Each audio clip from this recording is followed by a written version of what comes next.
Please stand for the pledge. Pledge Allegiance to the flag of the United States of America and to the republic for which it stands, one nation, under God, indivisible, with liberty and justice for all. We'll have a roll call. Mayor Hassler. Here. Alderwoman Cleghorn. Here. Alderwoman Johnson. Here. Alderman Donovan. Here. Alderman Jokers. Here. Alderman Eidman. Alderman Rainey. Here. Alderman Prince. Here. Alderwoman Armbruster. Here. Mayor, we have a quorum. Very good. Move for approval of the agenda. Move approval. Second. All in favor? Aye. I don't know why we have two roll calls on there. I'm not going to do another one. Take it off though from the last one. That's right. Well, at this time, I have a presentation to make. And it's my honor, Mr. Myers, to be able to do this for you. I'll read it. I'll go back here. You come back here.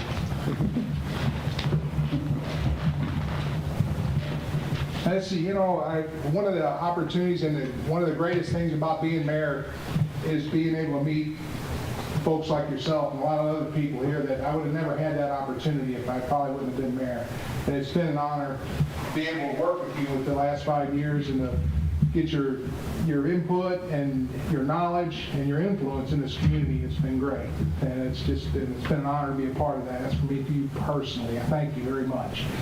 But it says here, whereas in 1981, Frank Myers completed restoration of the Josiah Millard home in St. Genevieve and moved he and his family here. 1981. Mr. Myers has worked to preserve, protect, and restore several buildings in St. Genevieve, including the Anton Kemp Building, the Gibor Valley House, and the 1875 County Jail Building, and many more. And Mr. Myers led the first efforts to restore Memorial Cemetery, including headstone repairs, installation of fencing and grounds, cleanup. And Mr. Myers also authorized the Great River Roads Project grant, which led to St. Genevieve being awarded over $1 million for the installation of new sidewalks and street lighting downtown and construction of the St. Genevieve Welcome Center. And Mr. Myers has served on the City of St. Genevieve Planning and Zoning Commission, the Comprehensive Planning Committee, the Board of Aldermen, and was a member of the St. Genevieve Heritage Commission for 32 years. Mr. Myers was early supporter of the urban design levy in order to protect historic St. Genevieve and served on the levy District 3 for 13 years. And Mr. Myers and his 40-plus years of dedicated to the historic preservation of St. Genevieve played a large part in the establishment of the St. Genevieve National Historic Park. Amen. Now therefore be it proclaimed that the Mayor and the Board of Aldermen hereby recognize Frank Myers for his dedicated and many years of service to the City of St. Genevieve and the preservation of our historic community.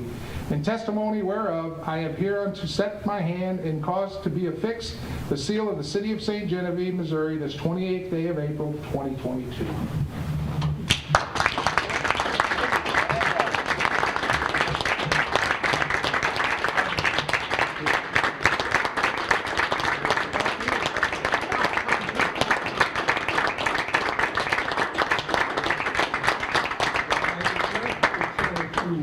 That'd be great. How about coming to the mic? Can you come to the microphone over here?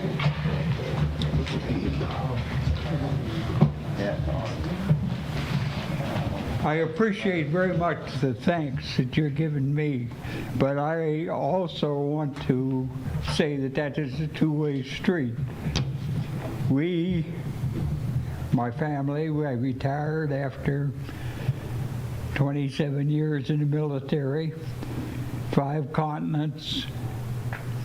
The whole family has seen 3 of those continents. I've seen the other 2, which unfortunately. But the thanks go from me to the community, really, from the community to us. We appreciated our life here. I raised children here. They've all graduated from schools here. It's just been a great situation where I left a very organized organization for 50 or 27 years. Come here and spend almost 50 years, I guess, and enjoyed it and greatly appreciate the reception that they gave us, and particularly the reception they gave us during the flood. We wouldn't be here, my house wouldn't be here without this help of the community. And that I appreciate very much, Shirley, and I appreciate the fact that you give us this recognition, but we're very thankful that we're here. Yeah. Very good.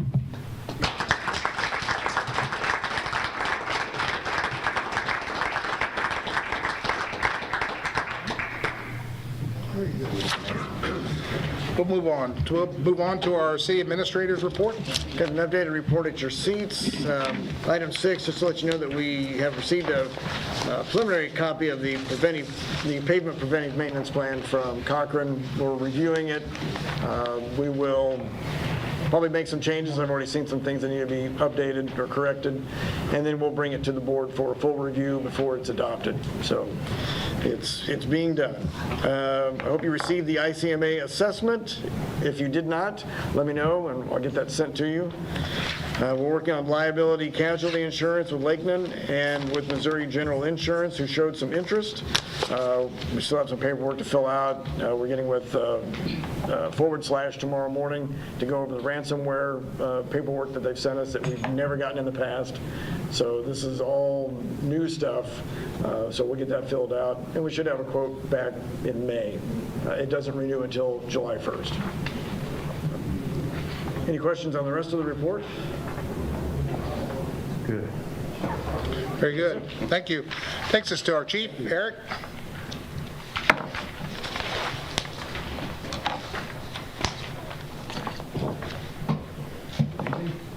I don't have much to report, still full staff, we're all moved in. Everybody's getting their continuing education that's required by the state. And I'll be going next week to the Chiefs Conference, so anybody have any specific questions, concerns? Do you have any update on the thing that happened in St. Francis County last night? I haven't heard the outcome. My understanding is they had a standoff situation with a deputy that was actually shot. I believe the bullet grazed his head, but I don't believe it was life-threatening injuries.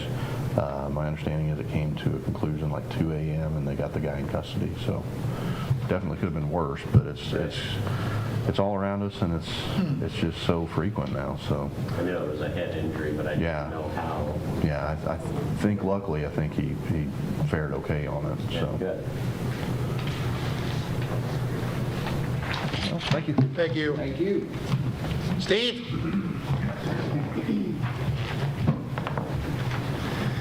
Good evening, everyone. Evening. So you guys all have my report. A couple things I will touch on. The vandalism that happened in Valley Spring Park since our last meeting. We did have a police report filed.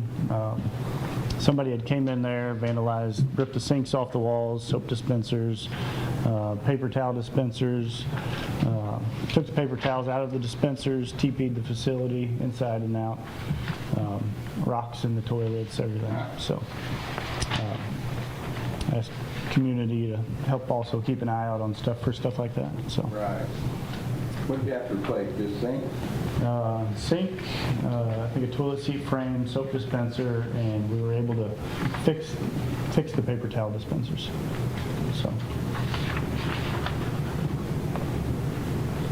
Steve, we see pretty much every month about the bar screen at Riverview. Are there any additional steps we can take to help them get in compliance, or?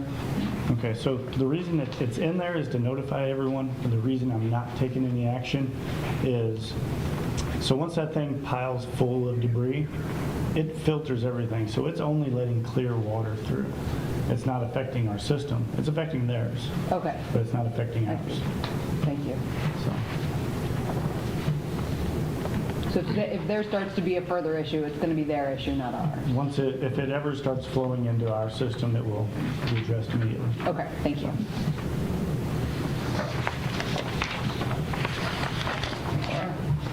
Thanks, Steve. Thank you. Are there any committee reports? Yeah, I'll chime in. So this is a good one. It's actually not regarding the master plan. We do continue to work on plans for those items, but we as the park board have been talking about making some changes to Valley Spring Park's trail. It's traditionally just mulched, and there's these large riprap rocks that are lining it. So every year they have to remulch it and then reline these rocks, and then when they mow, they weed eat around the rocks. And to me, it just seems like a lot of maintenance, but it's the way we've been doing it, so it's continued. So what we're actually looking at is to replace the mulch trail with a crushed stone trail that would be in compliance with, as best we can, given the grade of the park, be in compliance with ADA standards, and open up some accessibility to that park, because mulch is not, and especially the way we've been mulching. It gets piled up, you get moles under there, whatever, it's a hazard to your ankles. So what we're looking at is doing a crushed gravel trail all the way around on that top loop. It's about a quarter mile. And then from there we can look at getting some accessibility to maybe some of the smaller pavilions and whatnot. And this will also allow us to partner with the library for a program called the Story Walk, which takes children's books and kind of breaks them down and sets the pages up along the trail in some sort of display case, kiosk. And as you walk around the trail, you read the story. So it can bring another family-friendly amenity to that park. Steve Happy and Jeff from Alliance, we all met at the park to kind of discuss some options. We feel comfortable with trying to go after a spring 2023 date for opening this. My preference would be if we can open it the first week of March, that way it coincides with Read Across America Week and all of that. But I think it's going to be a great addition to the park, and I just wanted to give you guys an update on that. Between now and then, though, the summer is going to be largely devoted to mowing grass. So, and depending on how the season goes, we don't know when the time is going to free up for them. Last year mowing season went pretty late, but hopefully the winter is cooperative in order to move the ground that we need to. But in the meantime, I don't, and I've talked to the park board, we don't see a reason to maintain that trail by putting so many resources toward it. The Alliance will maintain it within reason, but we're probably not going to realign the rocks and all that. So we're going to try to post some signs at the park to let the public know that a new trail is being planned and coming that way. So if you get calls on why is the Valley Springs Parks Trail up the code here, then that's why. But, So you have to take all the mulch up, put the rock down? yeah, we'll have to dig it up. The path, Steve and I were talking, we'd actually widen it probably about 6 feet, and that would also allow, if you got multiple wheelchair users on the path, that 6 feet would give us plenty of room without having to put in some different, I forgot what they're called, but Passing lanes. kind of where you can pull off or pass it, and it allows some back and forth. If you get kids on there trying to read a story, it's inevitable that some of them are going to run backward at some point. So it gives us plenty of room to move on that trail, and then so you're saying that gravel is ADA compliant? as long as it's a finer crushed, like quarter minus, I think, can bring you in with those stands. There's obviously better, more costly options. Right. But for now, I think this is a good step. I found some plans that we can try to borrow ideas from to make sure that we can do this in-house. So. Very good. Thank you. Any other committee reports? Paul, do we want to briefly touch on this? Again? Which basically we've met with Lakeland and Sonus about our employee coverage, and basically it is what it is, a 23% increase, and to be able to keep our similar coverage. So it's a 23, it was a 23% increase, we did get a reduction. Down to 19.9, so wasn't that much, but it was enough to get us below $600 for the individual employee on the base plan. So, but it was still a significant increase. And on the report, you'll notice that we discussed a few things. We decided to change the plan options, Plan 3 to an HSA, instead of just a higher deductible, because of the amount of drop that we could achieve with putting the HSA in play, because it even decreased the employee part by 4.7% compared to this year. Before it was like 0.6%, but it was still a negative amount, a little bit.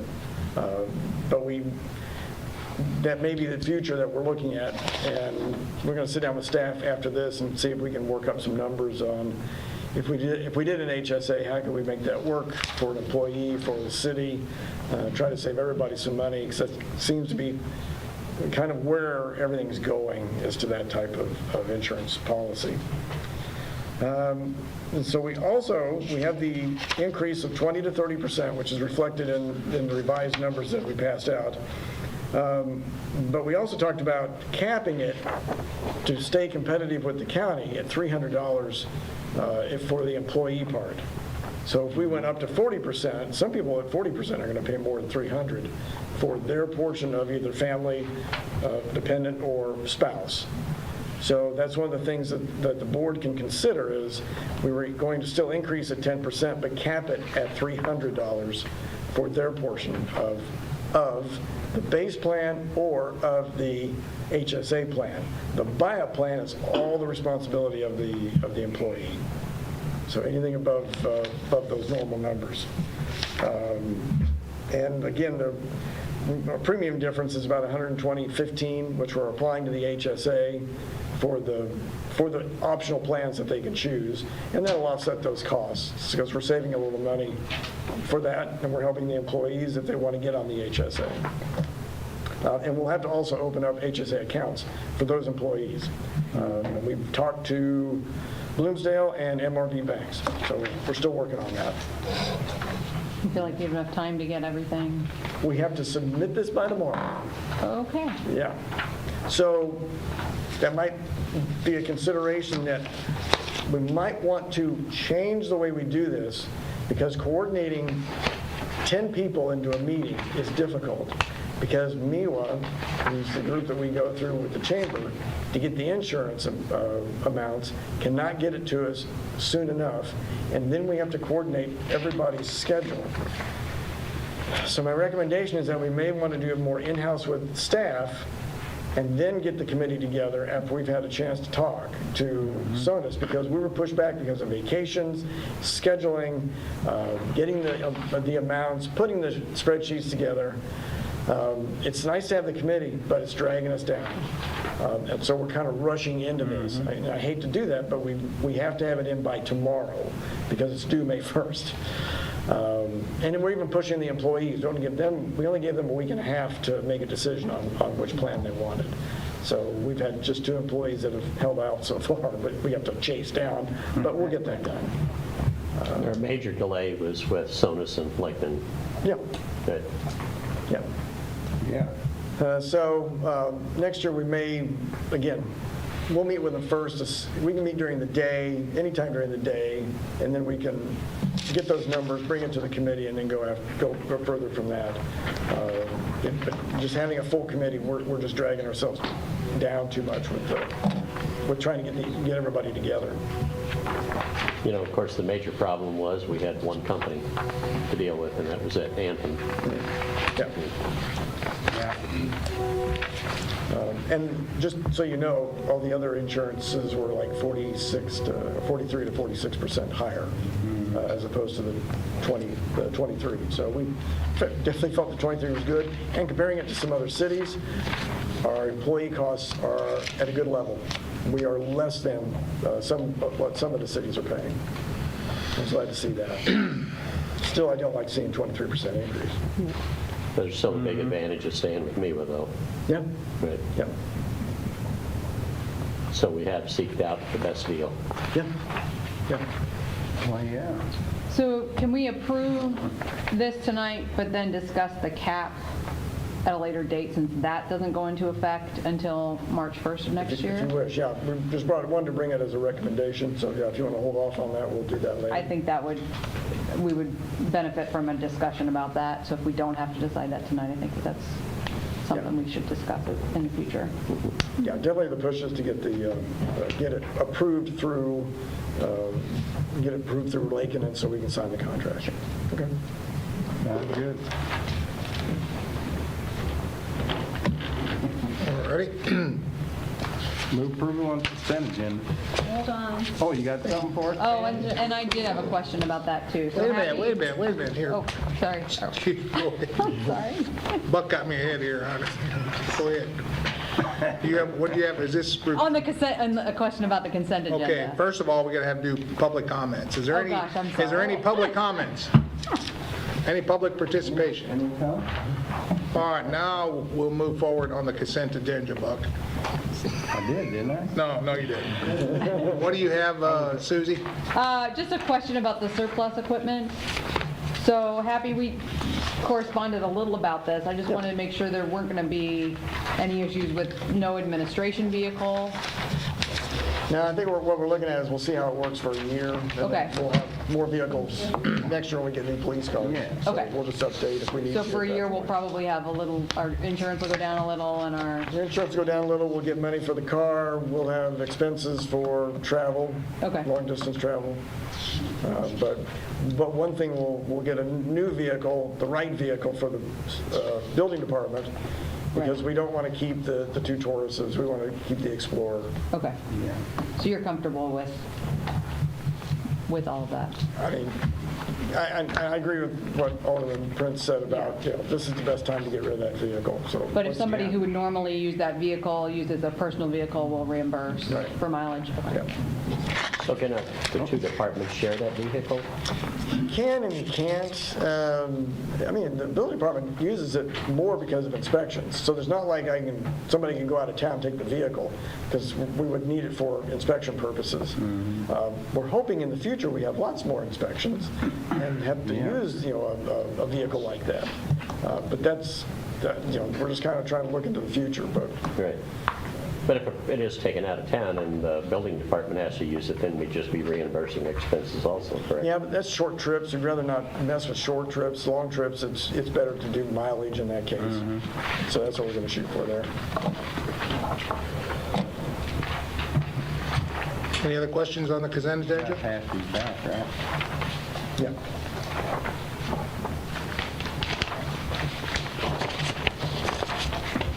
Now, Buck, you want to entertain a motion? I'm gonna move on that. All right. Do I have a second? All in favor? Aye. Very good, thank you.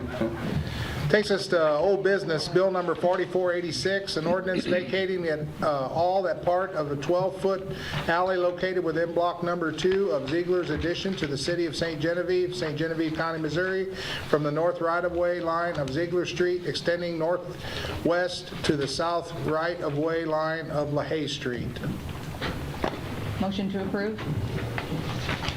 I'll second. Have a roll call, please. Alderwoman Clegg-Harn. Yes. Alderwoman Johnson. Yes. Alderman Donovan. Yes. Alderman Jokers. Yes. Alderman Rainey. Yes. Alderman Prince. Yes. Alderwoman Armbruster. Yes. 7 yes, 0 no's, 1 absent. Bill number 4486 now becomes ordinance 4411. Thank you. Takes us to new business. The first reading of Bill number 4490, an ordinance approving a budget amendment to the City of St. Genevieve for the fiscal year 2022 budget relating to various revenue and expenditure increases.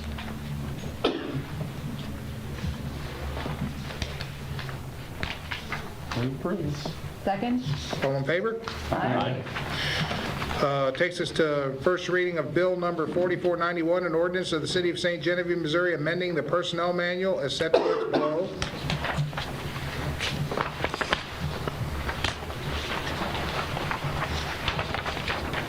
Move approve. Second. All in favor? Aye. Is there any other business? Any communications? If there's no other business or no more communication, I'll adjourn this meeting. And we will go right on into the work session, unless you need a break. No breaks? So, I would like to, I'll go ahead and call to order our work session. Need approval of the agenda, please? Motion to approve. I'll second. All in favor? Aye. Very good. Happy, it's all yours. All right. So Ms. Joy French is here to talk about putting up a city mural. We had discussed this before. There were some issues with the logo from the chamber. She has come back to us with a new drawing, which was included in your email packet. So hope you had a chance to look at that. Yeah. So Joy, if you want to talk about what's entailed with this? Yeah, the colors that you see on yours are not exactly what I had in mind. I wanted to do a light background Safe travels. on that, and then do red with our hometown, St. Genevieve, and then put Missouri in blue.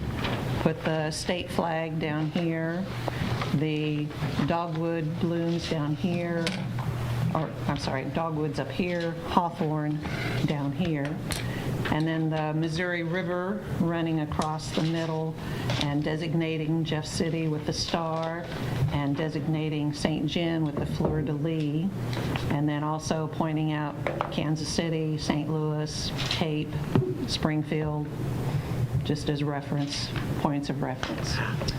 So I'm figuring this to be about a 10 by 10 painting. So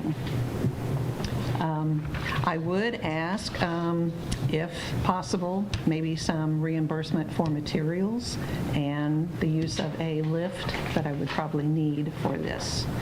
So I'm figuring about $375, somewhere in that ballpark, if possible. Joey, what do you figure the lifespan of these murals are? I know you've done several around town. Well, with the quality of paint down, I figure they should last 20 years at least, yeah. Where do you get the paints? I mean, are you just getting paints off the shelf, or is it something special that you use? It's just oil-based enamel is what I use. Okay. And then I you put a always coat sealant. I put a primer, and then I paint, and then I put a sealant over it as well. All right. Well, you got that one at Bill Nagger's building there, and that's still pretty good. Yeah, Bill's You know, son that's did the old that one. years ago. Uh-huh. Many years, yeah. So we have money in the budget. We can afford to pay for it. So. Yeah. Joe, you look concerned. No, not about this. Well, yes, kind of. We had talked many, many years ago about doing an improvement to the outside of this building with the ungodly, ugly brick and everything, and we eventually did get it power washed, and it looks somewhat better, but it needs it again. But we had talked about possibly sealing it and putting a nicer color on the brick eventually, and we never did talk about it again. And I thought now would be a great time to do that before she gets her mural up, and she can put the mural on top of that. But I mean, we had talked about it, I don't know, Buck, you were probably still here, but we just never revisited again. No, you weren't here yet. Oh, good. This was a long time ago. We had talked about the appearance of the City Hall building, and we're making all these improvements inside. Eventually, we're going to have to address the aesthetics of the outside. And I'm not against your plan, but I want to make sure we don't do something nice like that before we have a chance to do the rest of it, and then she can do her, you know what I mean? Yeah, I know what you Because if we're mean. going to come through and actually improve the building, it's going to cover her stuff up. I would rather. We could cover her plastic and work around it if we were going to do something like that. And you're talking, so we're talking to do this, we're going to be bids, and first of all, we got to find out what we want to do, so this could go on for another year or so. Or another 6. Another 6 years, so I think what Joy's wanting to do here is, it's going to be a great addition to beautification. It's a step in the right direction, Oh, my, yes. yeah, and I see your point. I would too, like for her though. to do the entire building, but Yeah. Joe, you talk about sealing the masonry. I mean, sealing the masonry is usually a silicone base. None of the other murals that you've done have been sealed first, correct? Sealed first? No. No, it's prime. Yeah, I'd be a little Just prime. cautious about putting any silicone-based, sealing over that masonry just Yeah. short of well, paint. we the had whole building. discussed that to keep some of the mildew and all that from growing on the building, but we've never really, well, I guess nobody was here. But we just never did revisit it. Yeah, well, Since we power washed it, it looks a lot better, but. how long ago was that?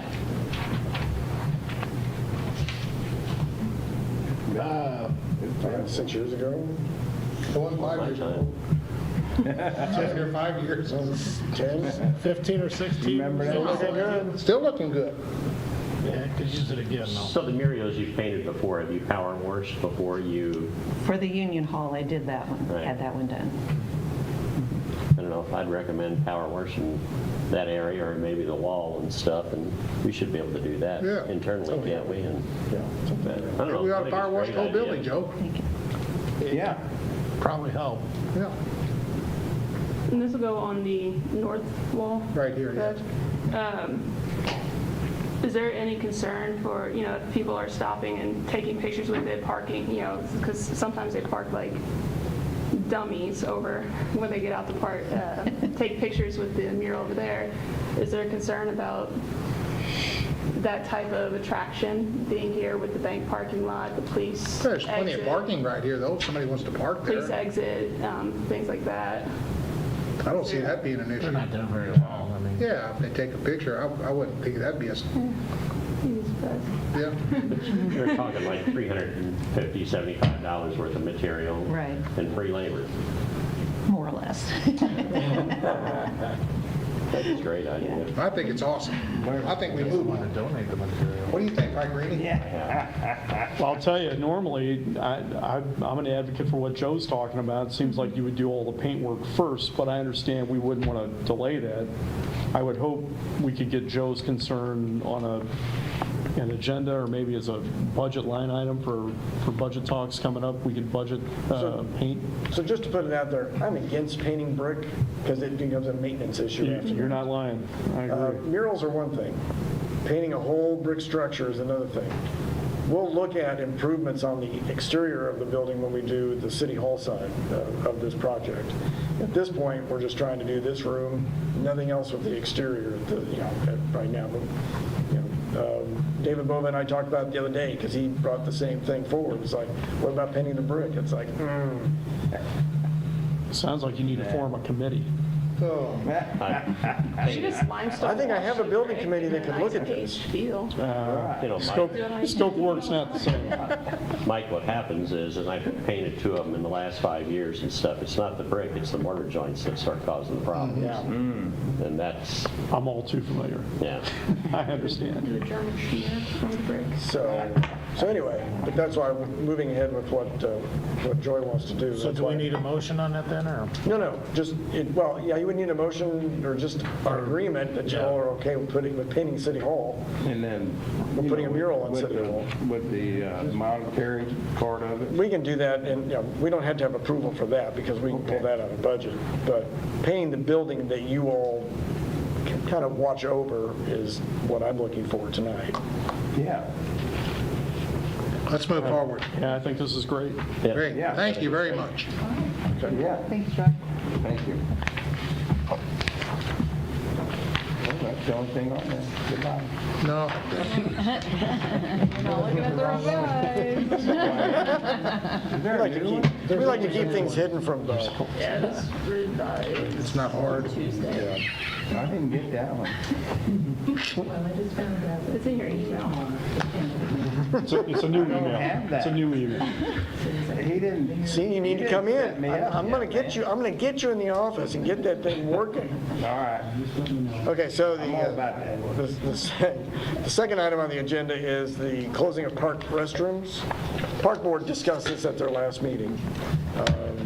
And Alderwoman Armbruster can kind of chime in here where I'm not catching up with everything that was discussed. But one of the things that they talked about was trying to, because of the last issue that we had with damage and vandalism in the park, it's like, how do you stop it? Well, you don't stop it. You just try to keep people from doing it and make it where, for them, it's a lose-lose situation. So one thing they brought up, and Steve Wilson is going to look into this, would be cameras out there. He can find a pretty simple system to put in. We have electric, so we can put in an equipment to record and make sure that we monitor what's going on around those bathrooms, and also a portion of the park. And we also talked about locking doors and then unlocking them during the day. There's some good points and bad points to that. Yeah, it makes sense to have the cops, if they have the time, to go by and lock it, but if they don't, the chief has voiced that it could be, is there going to be some blame on the police department if they don't get by and lock them because they've gotten a call, or it's been one of those nights where you get the call, you forget that you're supposed to go by and lock them, and then, well, you should have locked the doors, and yeah, it's your fault.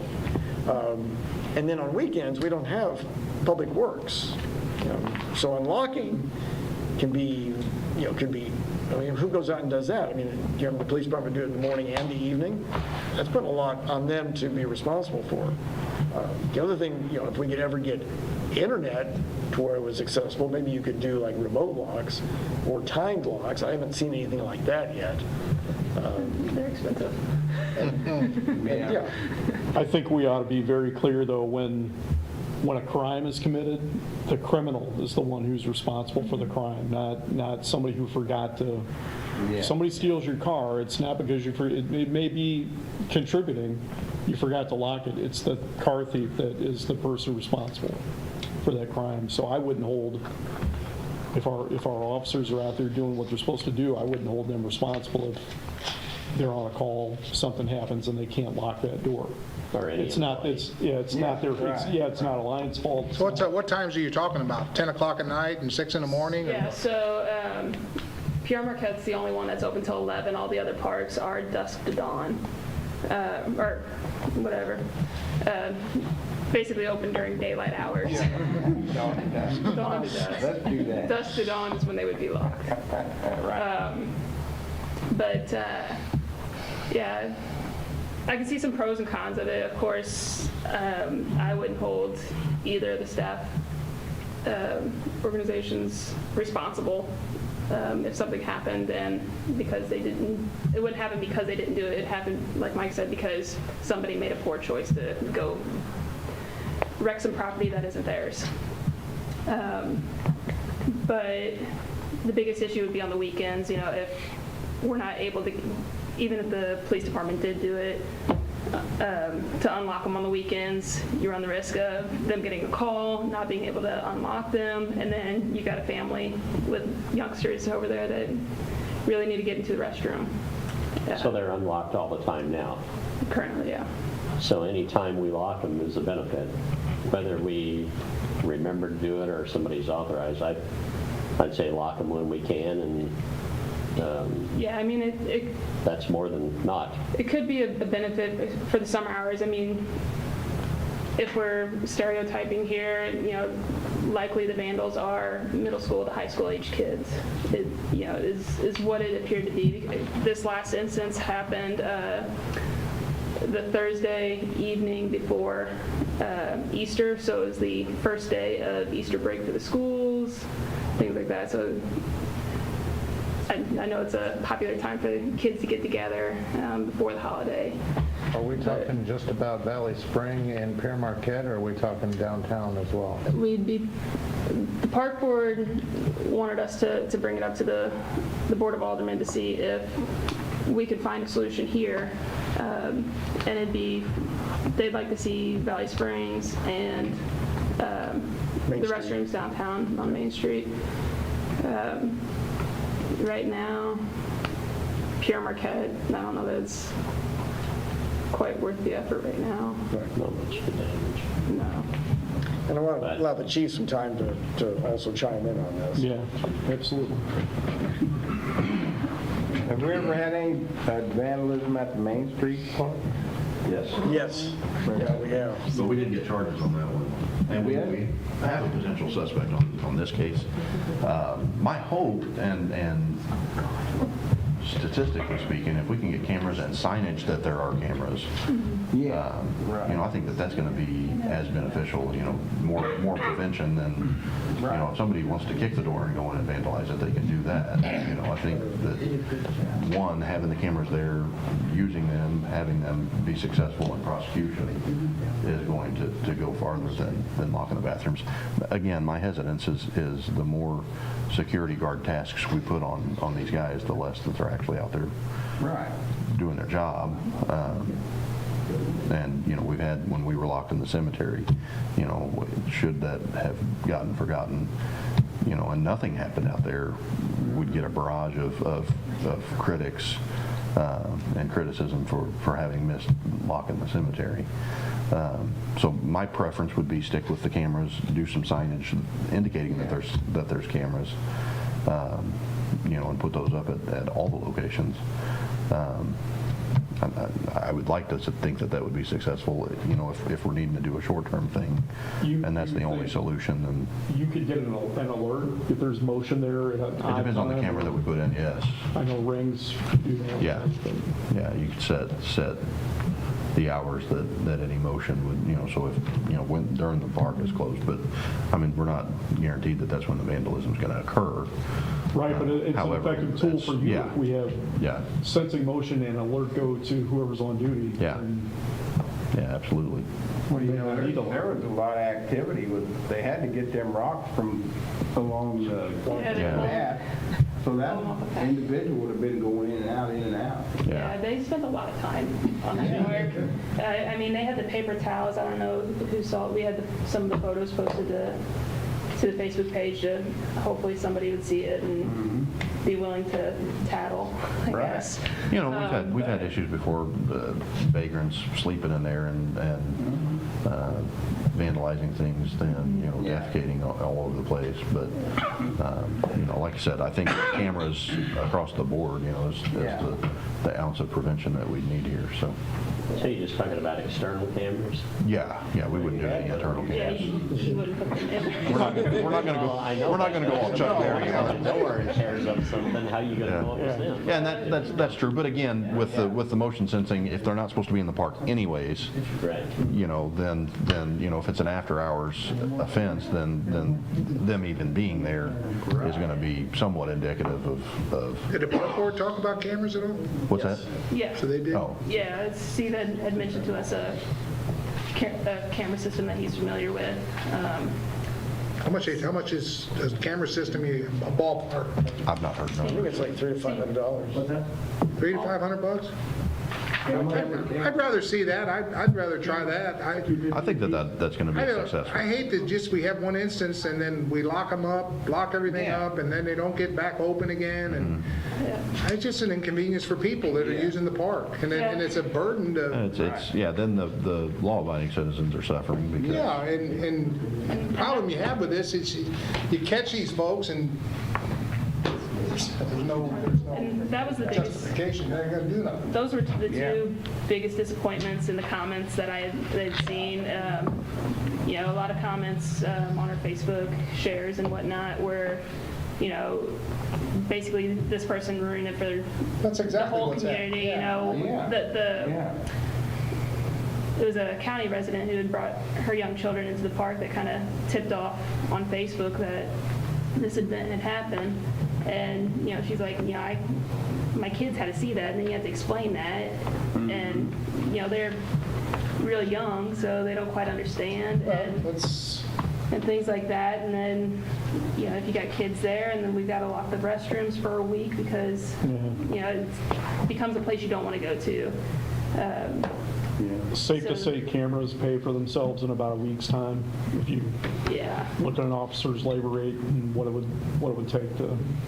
I know the signage and the Yeah, cameras. signage is- we've used I tell you what, Gary it. was They having a help problem lot. down there at the brush site. He put up signs, Yeah. and he caught some people, Yeah. Yeah. you know, so it does work. Yeah, You know, it can we were work. having I'm an not saying it issue at will. one of the storage sheds, same thing, they put up cameras and signage there, and we've not gotten a call there in a couple of years, so.